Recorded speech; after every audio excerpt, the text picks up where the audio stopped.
छठी मैया व्रत त्योहार। नमस्कार, मैं हूं वैष्णवी चौहान और आप देख रहे हैं सुदर्शन बिहार। आज हम बात करेंगे उस पर्व की जो सिर्फ एक त्योहार नहीं बल्कि आस्था, अनुशासन और संस्कृति का सबसे पवित्र संगम है। छठ महापर्व ये वही पर्व है जहां ना तो किसी पंडित की जरूरत होती है, ना किसी मूर्ति की स्थापना होती है। यहाँ श्रद्धा ही ईश्वर है और सूर्य ही साक्षात देवता। लेकिन क्या आप जानते हैं छठ पूजा से जुड़े कुछ ऐसे रहस्य और वैज्ञानिक तथ्य हैं जिनके बारे में बहुत कम लोगों को पता है। आज के इस वीडियो में हम आपको बताएंगे कि आखिर क्यों छठी मैया को उषा और प्रत्युषा कहा जाता है, क्यों व्रती पूरे 36 घंटे बिना पानी के रहते हैं और क्यों सूर्य को अर्घ देने की ये परंपरा सिर्फ बिहार, झारखंड और पूर्वी उत्तर प्रदेश तक सीमित नहीं बल्कि पूरी दुनिया में फैल चुकी है। छठ पूजा की शुरुआत आज से नहीं बल्कि हजारों साल पहले से हुई थी। रामायण काल में माता सीता ने अयोध्या लौटने के बाद इस व्रत को रखा था। वहीं महाभारत में भी इसका उल्लेख मिलता है, जब कुंती और द्रौपदी ने संतान प्राप्ति और परिवार की समृद्धि के लिए सूर्य की उपासना की थी। और सोचिए, उस समय जब विज्ञान की भाषा थी भी नहीं, तब हमारे पूर्वजों ने सूर्य उपासना के माध्यम से प्रकृति, जल और ऊर्जा के संतुलन को समझ लिया था। अब जरा विज्ञान की नजर से देखें।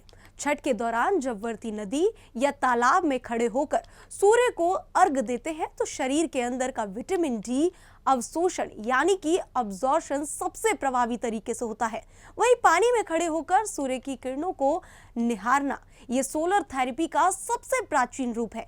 इससे न केवल मानसिक शांति मिलती है बल्कि शरीर में मौजूद टॉक्सिन्स भी खत्म हो जाते हैं।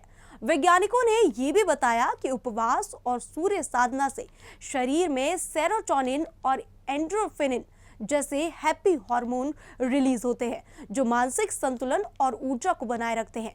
यानी छठ सिर्फ धार्मिक नहीं बल्कि वैज्ञानिक चमत्कार भी है।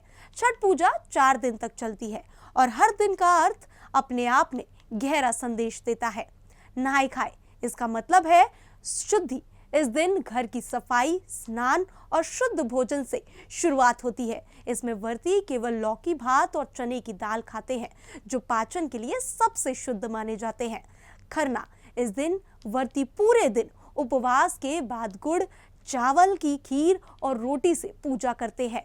ये भोजन न सिर्फ स्वादिष्ट होता है बल्कि शरीर को ऊर्जा भी देता है। संध्या अर्घ, डूबते सूर्य को अर्घ देना इस पर्व का सबसे अद्भुत हिस्सा है। यहाँ डूबते सूर्य त्याग और समर्पण का प्रतीक है।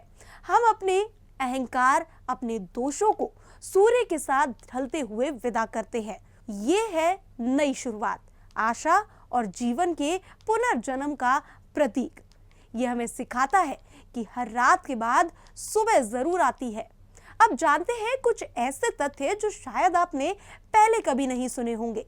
छठ एकमात्र ऐसा पर्व है जहां पूजा के दौरान किसी भी मूर्ति या प्रतिमा का उपयोग नहीं होता। सिर्फ प्रकृति के तत्वों यानी सूर्य, जल और मिट्टी की पूजा होती है। छठ गीतों में लोक भाषा और संगीत की सरलता में इतनी शक्ति होती है कि ये गीत मंत्र की तरह काम करते हैं।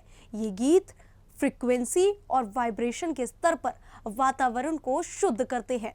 छठ में प्रसाद, ठेकुआ, कदली, फल और गन्ना ये सभी प्राकृतिक ऊर्जा के स्रोत हैं।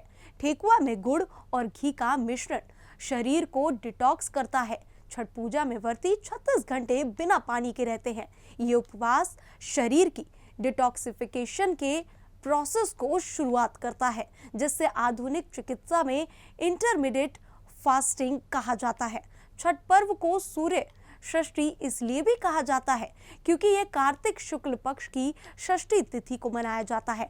यानी चंद्र कैलेंडर के हिसाब से ये वह दिन है जब सूर्य और पृथ्वी की ऊर्जा संतुलन सबसे स्थिर होता है। छठ सिर्फ बिहार या झारखंड का पर्व नहीं रहा। आज मॉरिशस, नेपाल, फिजी और दुबई जैसे देशों में भी बिहार की प्रवासी जनता इसे उसी श्रद्धा से मनाती है।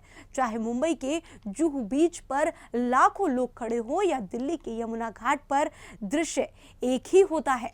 आस्था की लहर, गीतों की गूंज और सूर्य के सामने झुकी करोड़ों आत्माएं।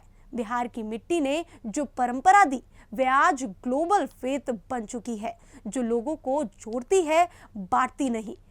जब हम सूर्य को अर्घ देते हैं तो असल में हम प्रकाश को प्रणाम करते हैं, उस प्रकाश को जो हर जीवन में है, हर उम्मीद में है और हर माँ की गोद में है।